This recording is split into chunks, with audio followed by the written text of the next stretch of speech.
Team Pointy Star here with Vio again, but today I'm not alone. I got two friends with me who are also on this team.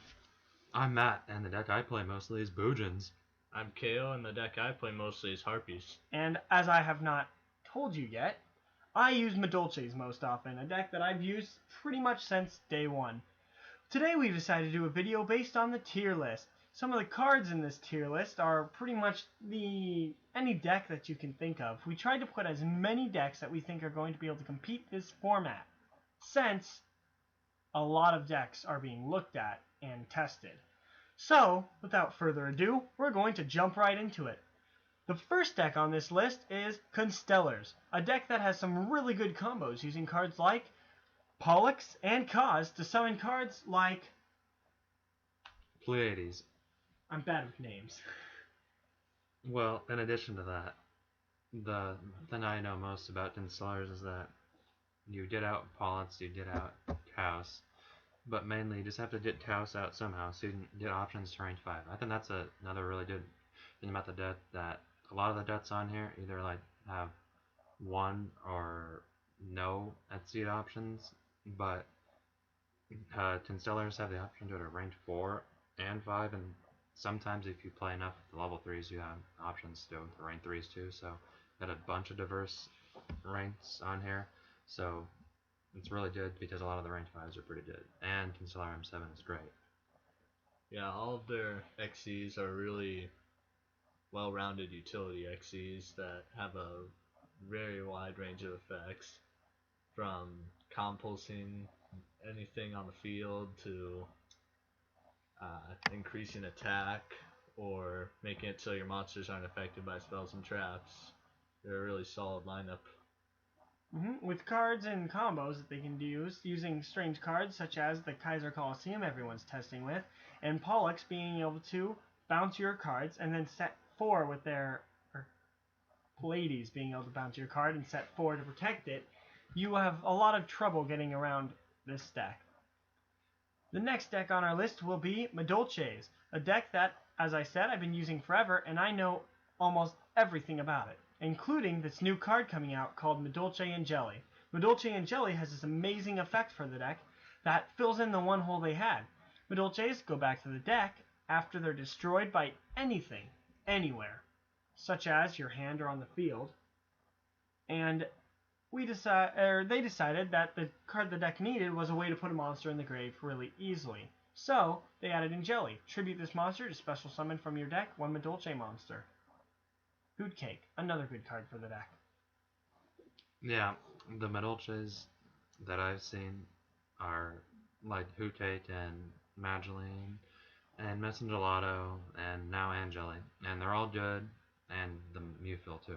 And I had played the deck like when Hootay came out, and the deck has pretty good combos, but the one fault that I saw and have played with and seen against is like, if you stop them at certain points, it's really hard for them to come back, especially if you bottomless their queen, or you Phoenix Chain or negate an effect of like a cat or anything else that's crucial to them getting out more plays so they can't get to queen. Alright, other things about this deck is the Queen, as we were talking about. If you haven't heard, you should. This deck's got a really good effect of, you can detach one material from this card to target up to 2 Madolches in your graveyard. Comma or semicolon. Right there, the only time your opponent can ever chain an effect to Queen. Otherwise, they can't do anything about the next part of the effect. Shuffle those 2 targets into your deck, then shuffle 2 of your opponent's cards into their deck. The word target's never mentioned. Not even like point at, like imagine, Stare. mention, stare. It's just shuffle 2 of your opponent's cards. You don't get to see what the traps you shuffle in are, but your opponent doesn't get to activate them either. If they do not activate any cards at the effect of the detach, such as Abyss, Mermails activating their Abyss Sphere, you are able to shuffle it in the deck. They activate their Abyss Sphere, you can then shuffle Abyss Sphere and their Lind, because what else are you going to summon, back into their deck. Yeah.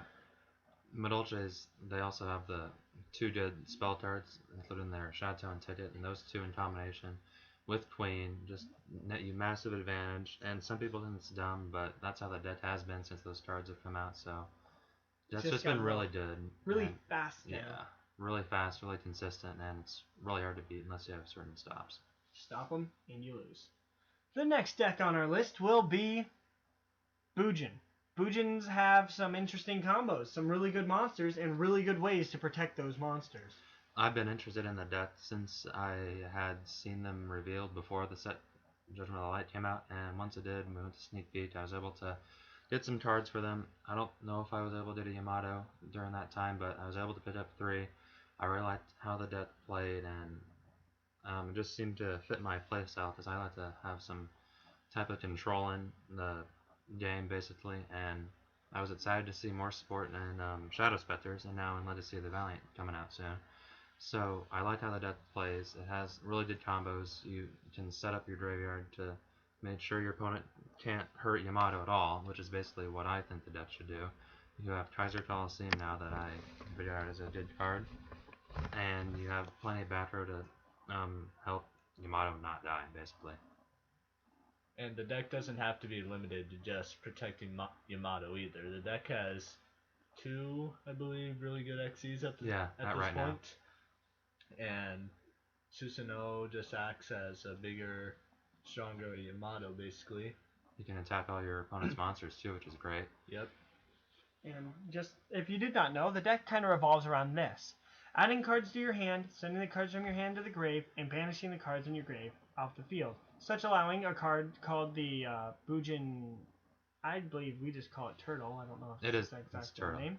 It stops your opponent from targeting your Yamato or Susanoo or other various new Beast Warriors being added into the deck. Like Mitazuchi, which has been a problem for Bujins. If you could get around Yamato by not targeting him, and then you destroy him just by Dark Hole or Torrential or Mirror Force, then you're left with nothing on the field. So they added Mitazuchi. If the Beast Warrior Bujin is destroyed or something like that, then he gets to summon himself, and he works in conjunction with Yamato by, if a card is sent from your hand, or a Bujin card is sent from your hand to the graveyard, you need to add a Bujin spell or trap. So he's a really good card that they decided to make, and I'm happy to see what the deck will be able to do. Such as they're adding new cards almost about the same time as a bunch of other cards are being added. One of these new cards, which is really good, is none other than the Hare. Kind of getting around that problem of, oh man, they just Darkhold my Susanoo, Yamato, and all these other cards. I get to pick one of those by banishing this. That card's not destroyed this turn. Or by battle. So, it's got some really good combos. Moving on to the next deck, we've got ourselves some Lightsworns. Lightsworns have been a pretty decent deck for quite a while, using their Judgment Dragon to blow up everything and poke for 3,000 or even more with more combos. Yeah, the deck, ever since its existence in Light of Destruction, it's been a really trolly deck and really satty, and it's really based on luck, but there are certain cards that take some skill. The deck does take a little bit of skill to use, but some people don't believe that. But the deck is quite fun to use, especially with the addition of new tuners. And the new Synchro card. The tuners are amazing in themselves. The level 3 one, when you're summoning it, if you have enough Lightsworns in the graveyard, you can add Judgment Dragon. Which just is crazy, being able to actually search it. And the level 4 one, who is a free mill, an end phase mill, and the level 4 tuner itself. These 2 cards work with their Synchro, which has the pay 1,000 life points to banish anything your opponent has. And that is pretty much overpowered in itself. Mm-hmm. The deck has gotten these cards to help push it, while also kind of helping push it over the edge, putting it at our number 4 slot. Mm-hmm.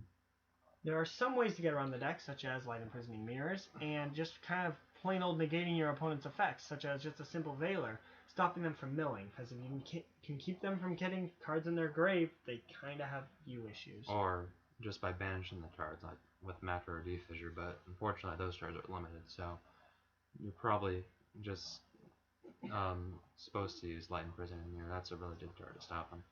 To be a good deck this format, we've kind of decided you have to be able to be really searchable, really fast, and be able to get enough or good enough monsters on the field at the same time. So you can either get one really good monster, 12 million small monsters, or some decent monsters in between. The next deck we have kind of focuses more onto that one monster idea with the High Priestess and Prophecies. And the searchability, because, that's what the deck does.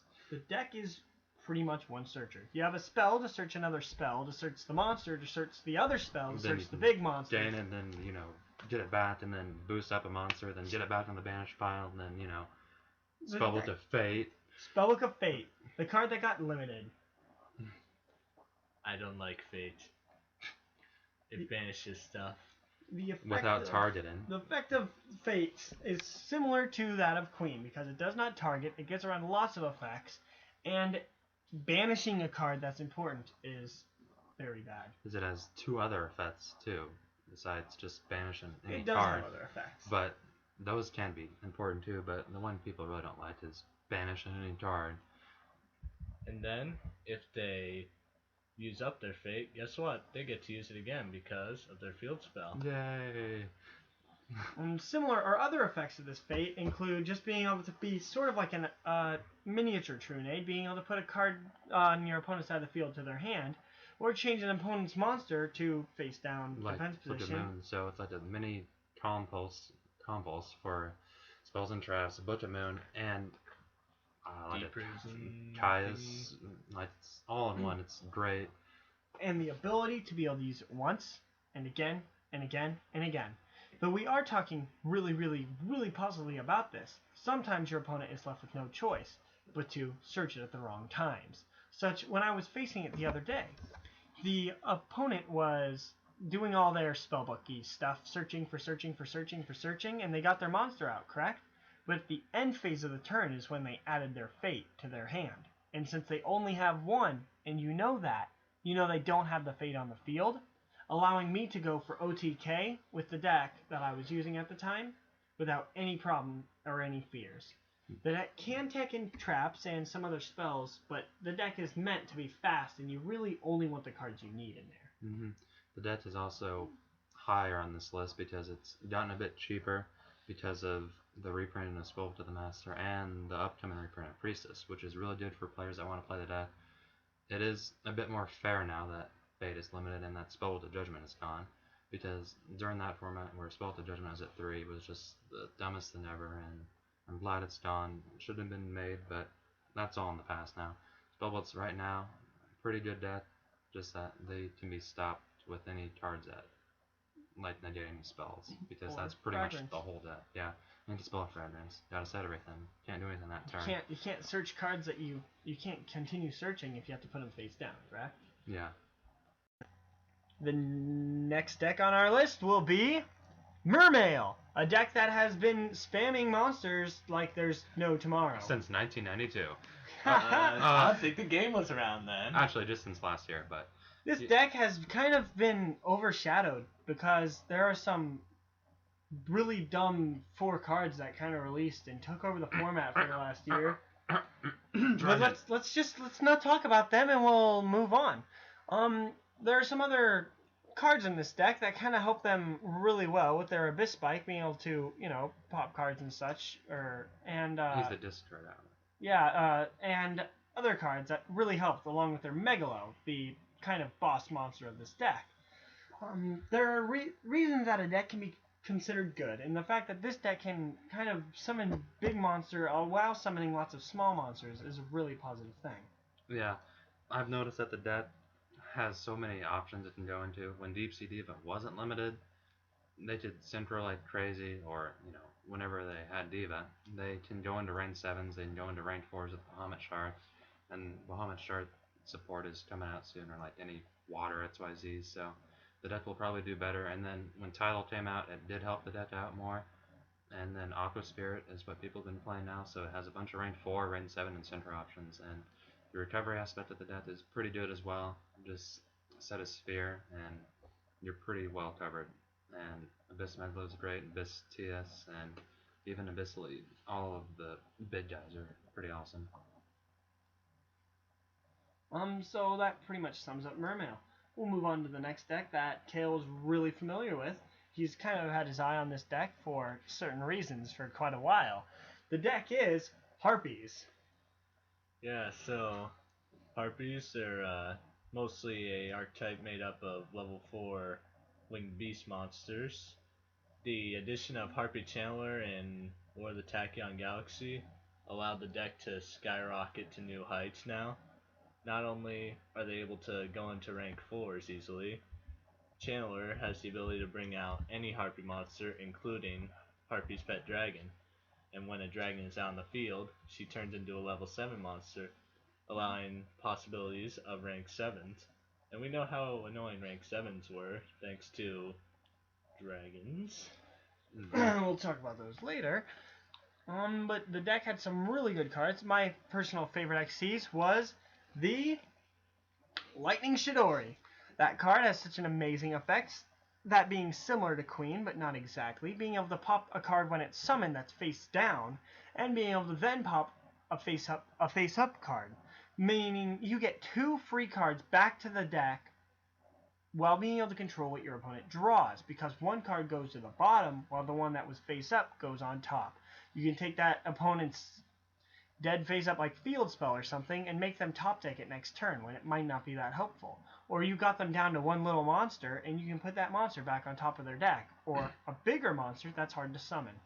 The deck is really good at spamming level 4s while also being able to go into that rank 7 option really easily by summoning the Harpy's pet dragon. Thank goodness for reprints. They got themselves some good recovery cards, such as the Hysteric Party, being able to discard a card and then continue to summon the Harpy you discarded, along with up to 4 other ones. Not to mention their field spell plays a big part in the deck success as well. For one thing, it's basically an MST as long as you have Harpies to summon. And it's also discard fodder for Channeler, because she can discard anything with the name Harpy in it. Not to mention, Hysteric Party was a good addition. Being able to grab Elegant Aegis and spamming more Harpies on the field, even if you have the Hunting right now, so you can pop even more cards. Yep. And going into more rank 4s. How fun.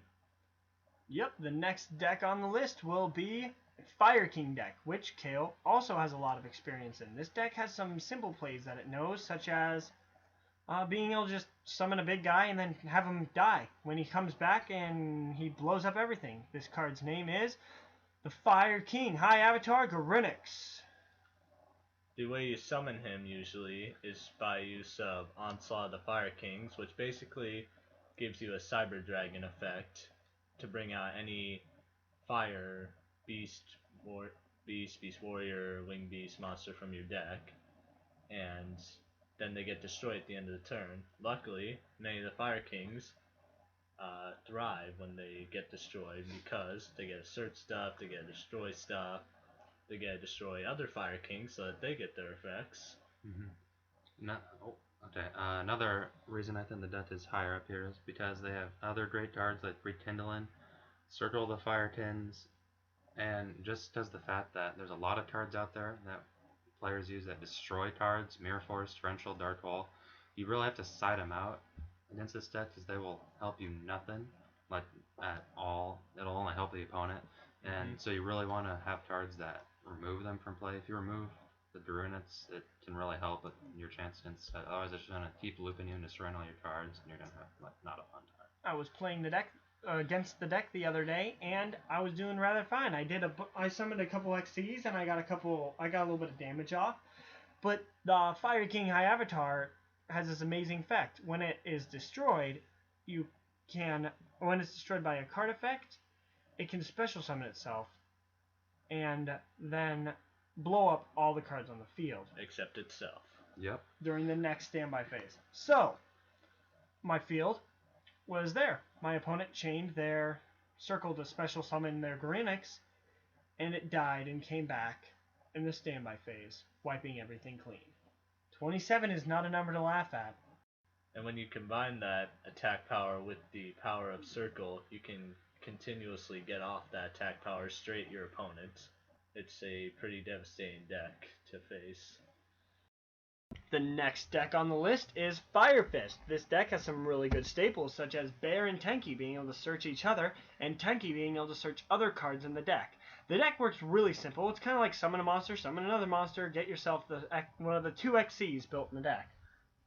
You can either go into Tigerkin or the Cardinal. Now, Tigerkin, when he's summoning, you can set a Fire Formation spell or trap, and then once per turn detach, and then you can negate all other monster effects that are face up on the field. So he's really cool. And then Cardinal's like a knockoff of Queen, but it's better in some instances. You can detach 2 of the materials to shuffle 2 Fire Fist or Fire Formation cards, and then you can shuffle cards face up on the field or in the graveyard for your opponent. So it works a little bit better than Queen, just and bounce cards back from the bonus graveyard. The next deck we have is the Gravekeeper deck. Matthew over here has some really more deep information about Gravekeepers. Gravekeepers are pretty fun to use. They're really trolly. My version of the deck needs to be updated a bit with the new cards that are coming out, but the basic thing is that you get Necro Valley out, you get a bunch of back row, either set up Spy or Recruiter, and then they attack, or if they dare attack, you then set up some monsters, and it's just basically a lockdown with Necro Valley. And then Royal Tribute is one of the best cards ever, and so now that it's limited to 1, it's very important to get if you can, but if you don't, you can troll up with other ways as well with the deck. Basically, look at mainly any of the decks in front of this deck, and they all have issues with Necro Valley. Figuring as Madolches have issues, they can activate their own effects, but Queen and Hootcake are useless.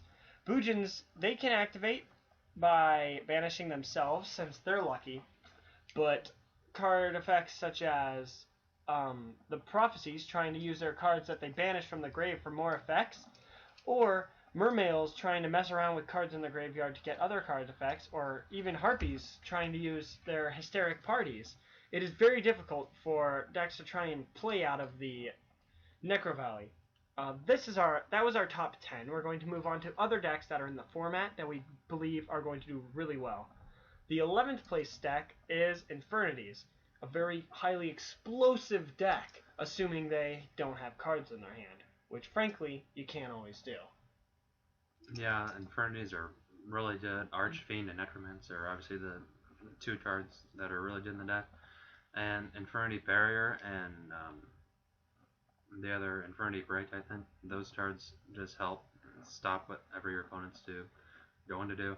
Infernity Barrier just is a solemn judgment, but it's not banned. It's at 3 for the dead, so it's really helpful.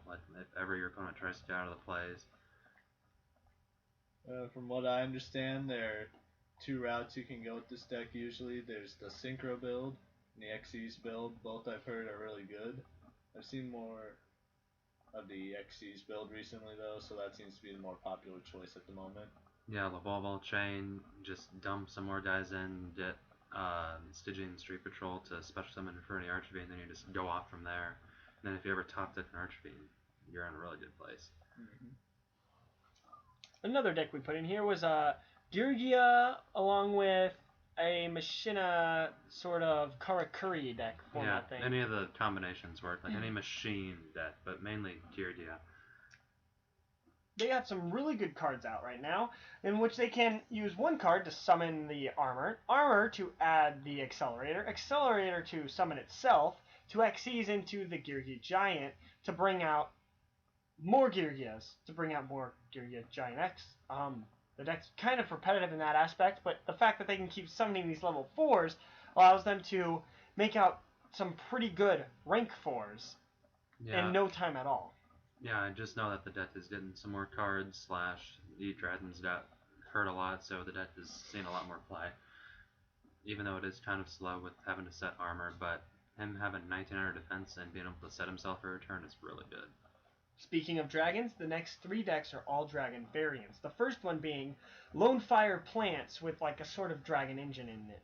The Lonefire Dragon Plants are really good for summoning synchros while trying to maintain a decent field presence. Yeah, they still have the 4 Dragons and Debris and other Dragon-based stuff as well. But with only 4 Dragons now, they only go into range 7 every so often. So the deck really is about now synchroing and just stopping other decks out there, as far as I've seen. And besides the poor dragons being in the deck. There's also the fact that there are just a lot of just plain plant support cards coming out, so there are even just more pure plant decks that may be making an appearance as well. Yeah, I do know Melee of the Trees is a really good card in that deck. So you can just put Spore in the graveyard and also Dandy, and then they just troll from there. Next deck we have is sort of like the Blue Eyes deck. A strange form where it's instead of being anything like a Chaos or Synchroing build, it uses cards like Maiden and other cards just to kind of dump dragons in the grave and summon them on the field, and then synchro into the Azure Eyes dragon. And there's also the issue of the Elemental Dragons making a comeback in this deck as well, because they help go into level 8 synchro options with all the level 1 tuners in the deck, like main with Eyes of Blue. And then the fact that there are so many level 8s in the deck, not just the synchros but also Blue Eyes, there's plenty of room for going into rank 8s, and plenty of rank 8s can have devastating effects, whether it be the new Felgren's card or Neo Galaxy Eyes Photon Dragon, that 4500 attack. Yep. Next deck on our list is none other than the ever so famous Chaos Dragons. Yep, Chaos Dragons have changed a lot since they were popular last year with Future Fusion. I'm glad that that's banned now. But anyways, they have gotten some good support in Shadow Specters with the inclusion of the Light and Dark level 4 dragons, which search each other, so you can have easier options of getting Lights and Darks in the graveyard. Because the deck has also gotten the support of 2 Chaos Sorcerers now instead of just 1, and they were present BLS. Light Pulsar and Red Eyes Darkness Metal Dragon is a great combo. Light Pulsar dies, you can get back Red MD, and then you can just summon Light Pulsar again. Card Trooper and the Lightsworn engine helps get the deck going, and there are many other variants of the way you can play Chaos Dragons. It's just a pretty resilient deck in my opinion. Moving on with the next deck, we have a zombie deck. Zombies are really good this format, I believe, and Kale knows a lot about the deck. Well, they just got their 3 Mizukis back. It used to be at 1, then it went up to 2, and now it's all the way back to 3, not to mention Plague Spreader as well. There are plenty of variants of zombies. There's Endless Decay, there's Go-Go-Go zombies, there's zombie Lightsworns, there's just plain zombie rank 4 spam, there's synchro zombies, there's plenty of stuff to choose from. My personal favorite would have to be the XE spam rank 4s. I've tested a lot with it. The Zombie Master Mizuki Blue Blood Oni is a great trio to work with. And there are more things this deck can do, such as get a lot of easy summons. It is very hard to effect Veiler a Mizuki because he's chilling in the grave when he's getting his summons off. Book of Life is also nothing to laugh at either, being able to not only summon a monster from his grave, but banish one of yours. The deck has a lot of really good combos and really great speed. There are some strange bad hands you can get, and the fact that you need to first get the zombies in the grave to start getting some combos out, that is putting the deck down lower on the list, as opposed to being as high as it could be. Another good tech though is Zombie World. That's seen a lot more play just because changing all the types in the graveyard and on the field is pretty good, but not every zombie deck uses that, but it's still a good card. Stops the Bujins.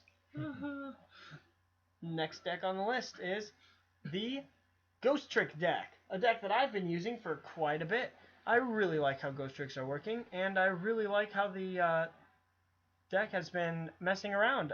You can summon some really strange, weak monsters, but the deck takes a good 3 turns to get set up. The first turn, a lot of the times, involves your opponent attacking into your monsters, or attacking directly with the field spell. That does have all damage, but because of weak cards and relying on your opponent to be able to help you get your plays off, you have some slight issues with the deck. Its consistency is getting better, and its effects are getting better with cards like Mary, Skeleton, and even the new Mummy, but the deck is still a little slow. Yeah, from what I've understood of the deck and what I've seen, all I've seen is that the deck is slow, but it also makes your opponent have to play a lot slower, and the duel is extremely long. And especially if you're playing online, sometimes opponents will just quit because it's like taking forever to do, and they can never attack.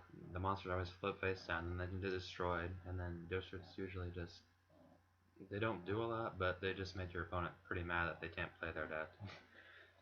It's like you attack, they negate the attack. You try to do something about it, they put your monster down. When your monster's down, they take away your monster, and then they all attack directly with their 600, 1000, 1600 attacks, and then they all retreat back down to their face down positions, which are really easy to protect. So, as he was saying, it is a slow deck, but what they're trying to do is slow your game down too. Next deck on this list is none other than the ever so popular Blackwings. They got back their Whirlwind and people went crazy, but we'll talk about how well they're actually doing.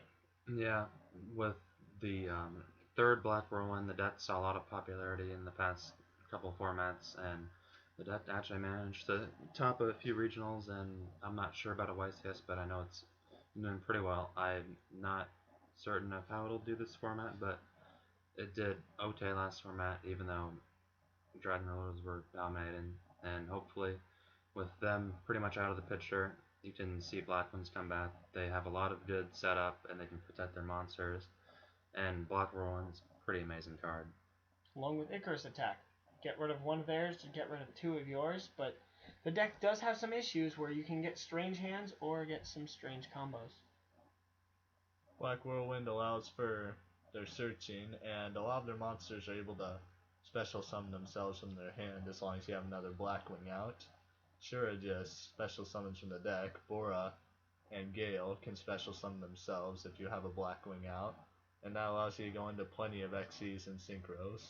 Yeah, never to forget the Blackwing Blue to double the attack, which is a pretty good card as well, to make the opponent afraid of attacking you. Another deck we put on here is the king of troll decks, in my opinion. We have the ever suckish Dark Worlds. Dark Worlds have some strange combos, have a new card coming at them, and some really good cards in their deck. From my experience playing them, it's been kind of a hit and miss thing. You can get a great hand with a dealings or a field spell and discard your Grapha to get rid of their big monster or menacing back row. Bring him out with any summonable Dark World monster, and you have a 3000 beater staring them down if you have the field spell out. But in other cases, you may just draw all spells and traps and nothing to discard that'll help in the long run. Or you can draw monsters and have nothing to discard those monsters with. Not being forced to discard the spells that you need for your monsters, or being forced to summon bad monsters that don't work by themselves, you can end up in some really bad situations with this deck. It has some great cards, great combos, and even greater kind of aspects of it, but it's just in the end, there's a lot of consistency issues that can happen. And that's how they lose to themselves, but then they're just easily sided against, or as people say, Shadow Imprisoning Mirror, Debunk. There's plenty of cards that go against the whole discard anything theme. that banishes them, which are limited right now, or Soul Drain is limited too. But well, there is the DD Crow, banishing the Grapha when you put it down there.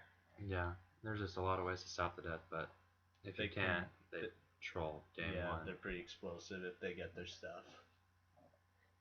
Another set of decks we have for this next slot is we're using any generic rank 4 deck. We kind of have a rank 8 deck. We have two on this list, one being a Galaxy Eyes build and another being a Gimmick Puppet kind of build.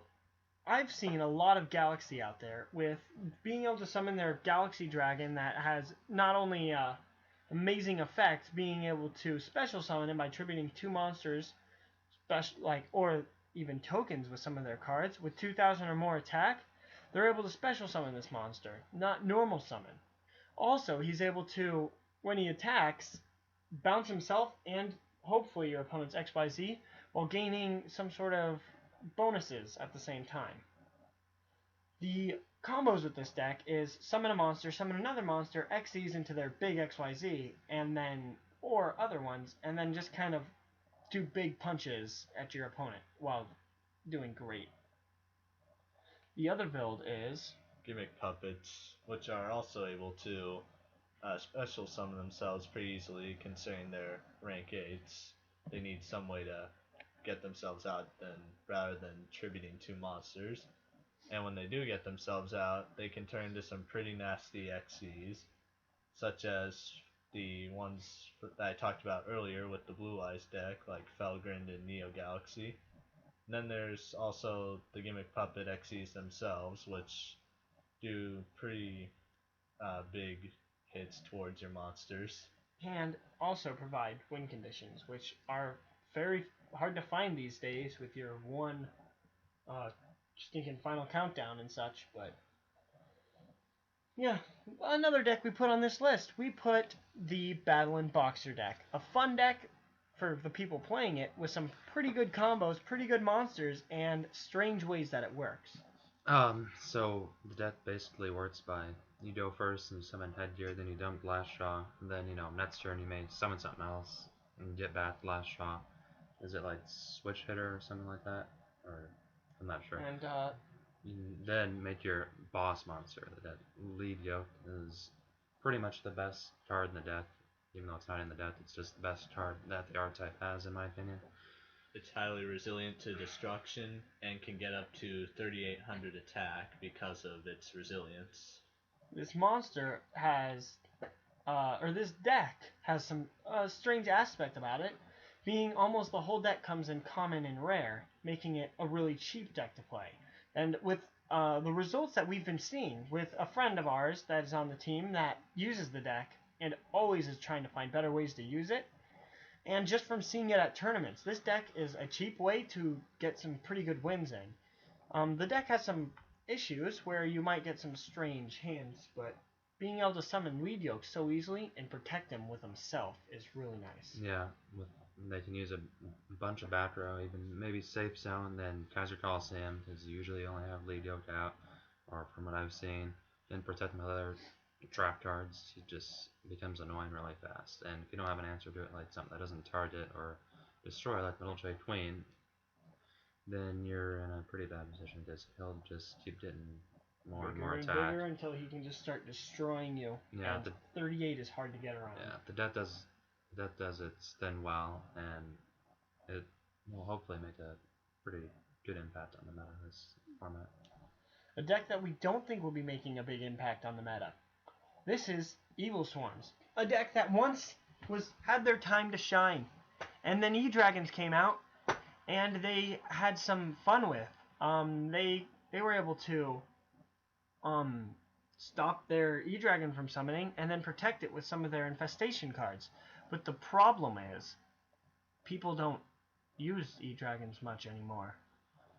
Your Ophion is not going to do so much against the Bujin summoning their level 4 guys, or the Madolche just putting your Ophion back in the deck. So the deck has some issues. They do have some good combos and some good cards they can go into, but overall the deck is kind of bad. It's kind of funny that Evilswarms were considered better than Constellars, and now that Constellars are on their way up, and now Evilswarms are on their way down. Just that there's not a whole lot that they need to do this format, but T-Beetle plus Safe Zone and Kaiser Coliseum is pretty dumb. So pretty that's good. probably the main thing that you probably see, but anything that targets just kind of gets around that. But Kaiser Coliseum is out, so it's kind of hard to deal with. But other than that, they do have some good plays, but Ophion's not as good as a card as he was a few months ago. And the decks are actually surprisingly similar. You got cards like Caster and Pollux, which have very similar effects, and the deck kind of are supposed to operate similar, but there's too big of differences for the decks to be same. Yeah, but even with all the shortcomings we've listed, the deck is still pretty formidable. Ophion's 2550 stat makes it pretty trolly to cards that see a lot of frontline play like Utopia and Stardust or Susanoo or many of the mainline cards of today. Not to mention any deck that wants to go level 5 or higher, like Mermails or level 8 spam or synchroing decks are going to have lots of trouble against this. And Ophion is able to search out cards that protect it, so you're not going to have much luck getting over it if you're running these kinds of decks. So really, the deck is only good if it has the best matchup, basically.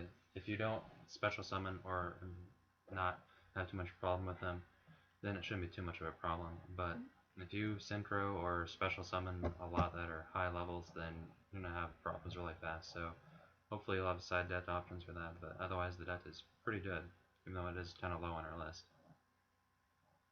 The next deck on our list is none other than the deck that got punished for the E-Dragon's mistakes. Yeah, poor guys. The Dragunity deck. They have some really good combos using not only their ducks, but their tuners to make out lots of really good synchros. Their synchro is a really good combo where it goes summon for synchro, for synchro, for synchro to get some really good combos That's out. just their basic play, and because of the Dragunity Vajrayana getting a needed reprint, it's quite easier to play the deck, even though the Dragunity Gay Dirge, he's still kind of expensive, but without 3 Dread Ravine, getting Dragunity Ducks is a bit harder now, and you still need them for a lot, but the deck will evolve, and hopefully it'll still do pretty good, even though the consistency is way down. We believe the deck has some chances, and we think that the deck might be able to mess around a little bit in regional, but we're not 100% sure about how it's going to top. The second to last deck on our thing is Scraps. Scraps have some decent plays. They can utilize both effects of the Scrap Dragon, and they can summon him the way he's supposed to be summoned. Along with this new Scrap card they're getting called Scrap Factory, they might be able to do a lot this format, but we're not sure how much. Yeah, we're just not entirely sure what the deck is really supposed to do, unless someone else knows better than I do, but the deck basically just utilizes Scrap Dragon pretty heavily because he is a really good card. With Scrap Factory, it will allow them to get more net advantage, which will hopefully help out the deck a lot. Being focused on not only summoning interesting monsters, but destroying them yourself, it's kind of interesting. But the biggest problem is they have to be destroyed by the Scrap effects. So it is kind of a more interesting deck, and I kind of hope to see it every now and then. The last deck on our list is a deck that is kind of, what's the word, hyped, rated, overpriced, but yeah, we all kind of agree on that. Now I know. I have never had problems facing this deck with almost any deck I've ever used. Being able to get over them is as easy as put their monster face down and get rid of one of the worst kind of cards in the game. Quips. Talking about Noble Knights too, by the way. Yeah, this Noble Knight deck has some issues. They can summon some really good combos, they can get some good plays out, and they can get some XCs if they want to. But a lot of times, they're more focused on getting their one guy out and giving him quips. 5 equips. I've heard that. You summon a guy, and then you equip 5, and then apparently you can't target the equips, and they can't be destroyed. But, you know, if anything that puts the monster face down, or puts back the monster without targeting it, it just becomes a problem. But use something like Book of Eclipse. Don't say Queen. Or Queen. Yep. Using cards such as the Spellbook of Fate, as we mentioned, and several other cards that just it really kind of shuts down the deck. Or chaining MST to activations before their effects can resolve. Until I see the deck do well enough at a regional or YCS, I just see it as another overpriced, overhyped deck. Yeah, I'm not exactly sure what it does, but I have seen some duel videos with it, but I just don't know. I don't know what the whole deck is supposed to do, basically, besides just protecting a guy with like 5 equips. Until I see otherwise, I just don't think it's that good. This would be another deck that might get hurt by the same stuff you use against Prophecies. You have to set everything first if you have anti-spell freedoms, and then like, oh no, I can't equip, what do I do? Yep, I got kind of 3 words for this deck, and it's kind of like quips kind of suck. They're not the best, and they are definitely not the worst. Yeah. They're just floating somewhere in the middle ground You where just have to get a good combination of equips and We a have- monster that you can use in the deck.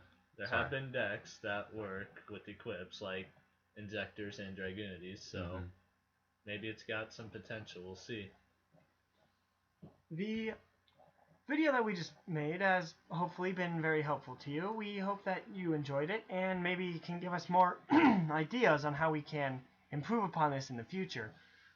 We really like how we're trying to do this with 3 different opinions, or even more, trying to get you different perspectives, different ideas, different ways on how decks are supposed to work, as well as making you know that it's not one brain saying, this is this, this is this, this is this, but 3 people working together to try and tell you everything there is about all the decks. Different perspectives. And if we forgot any decks that you guys think are good, you might have to let us know in the comments, because this isn't like a complete list at all.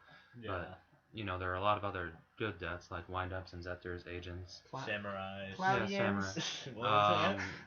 Ice Excuse us, Birds. we have to go beat this guy Yeah, now. I don't know how good Cloudians are, but I might have to start running them. Alright, and thanks for watching, and if you got any ideas, hit that subscribe button and comment below. Thank you, and see you next time. Bye.